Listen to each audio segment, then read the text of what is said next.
Oh boy, this episode is called Queen Bee. I know what that means. We're going to get to finally see her in all of her over-designed glory. It takes no time at all before Beelzebub is on screen. Not a surprising opinion, but I absolutely hate her design. I'll leave my gripes about the biblical inaccuracies at the door. While I think it's a missed opportunity, it ultimately is not important. I'm just talking about her design as a design. It's just too much. And yes, I know the idea of being too much is a part of her gluttony gimmick. I think that is actually very clever. I like the direction of making her gluttony not being a thing centered around exclusively eating. Gluttony is often attributed to food, but the concept of gluttony is overindulgence in anything. The party gimmick is neat. The honey-like drink is neat. The concept around her design is very neat. But hot hell is just so ugly to look at. The gloopy flowing lava lamp honey hair and tail is weird and distracting. I think it takes away from the honestly interesting spin of her bee themes, and instead makes her design just feel muddy and convoluted in the worst ways. The stripes read more like tiger stripes than bee stripes, and the worst thing is just all the colors and patterns aren't flowing together in a very cohesive sort of way. You can 100% have a design that is too much gluttonous style. You can have a lava lamp design that has a lot of colors and patterns, but you still need to use those patterns, colors, and character shape language to execute the design in a way that benefits your story and your audience's viewing of the story. My eyes just ooze across the design. They can't ever rest on any one point or register the flow of the character's actions. This design caused quite a stir. Even people who weren't watching the show were commenting on it. Honestly, if one design is getting that kind of attention, I think you really ought to sit back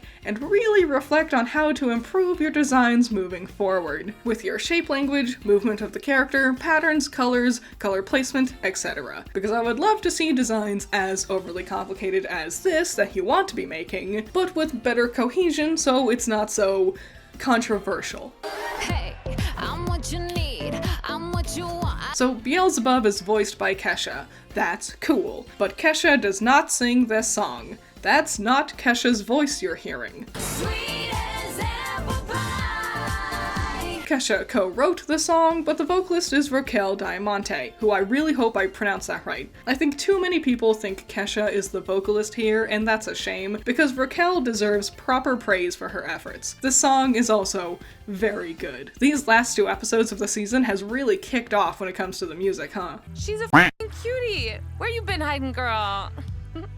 Is there something funny? Why is Luna so angry? Beelzebub sounded pretty chill. Hell, she barely even chuckled at the end of her sentence. Maybe the idea is that she would be laughing throughout the lines and Kesha didn't just really do that exactly. A lot of this dialogue is like, nothing. It's empty. Bee just kind of wanders across the beginning of an idea. We're halfway through the episode and nothing's really happened. Luna's like, OMG, this one random dude I met who already told me he had a girlfriend invited me to this party and showed me Bee is his girlfriend. I want to leave. I think Looney wants to head back. Howdy next to you wants to leave? Never mind, a new, completely different random dude showed slight interest in me. I want to stay. Her wanting to leave again feels like a contrived way to get Blitz to show up. I wish they could have talked to each other a little bit before she changed her mind, have some sort of heart-to-heart or something. Honestly, their interactions have been kind of surface level so far, especially for being an adopted family. I kind of expected more to be established for them by now. He's seeming a bit... Out of control. You should check up on him at least. Just see if something's up. Wait a minute, this episode isn't for Luna.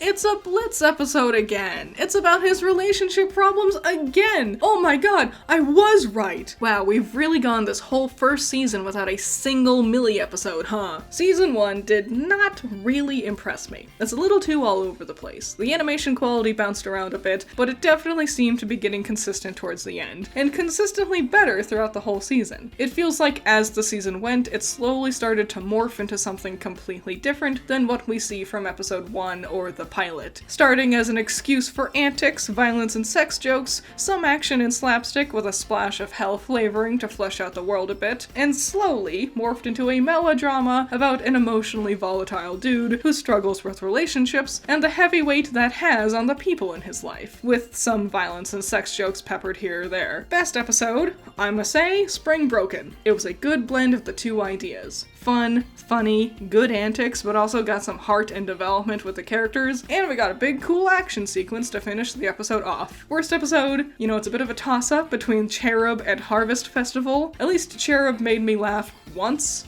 Possibly life's greatest joy of all. Money. Harvest Festival was boring, felt like pointless filler, was just another Moxie episode that felt like it was just repeating what we've seen before, and offered nothing new for his character. It was painfully predictable, the fight wasn't even good, and it was the one with the most noticeable choppiness with its animation, like to a weirdly distracting degree. But that's season 1. Season 2 has 12 episodes, so there's a lot to strap in for. I'll see you tomorrow when we dive on in. Let's make the most of the night like we're gonna die young. So, I'm doing daily reviews of all of the Hell of a Boss episodes. If you want to see the next episode a day early, consider becoming a patron. I hope you have fun with this series, and a huge shout out to my $10 patrons. You're all amazing. Andrew, Valhalla Knight, Chamomile, Classy Critic, Genital War Thunder, Jake, Amber, Hype Man, Isaiah, Scaring Crows, Not All That Evil, Holly, Messiah Complex, Jacob, Ben Sketchbook, Rain, Trash, Wild Pilot, Josh, Twisty, Juan, Bunkin Duncan, Hoodie Angel, Ranger, Hutmut Butt, Primaroon, Steve, Overhypen, Knight, Plague, Unspoken, Tyrene, Thanos, Pandemonium, Peter, Agiri, BR Beginner, and Shahid.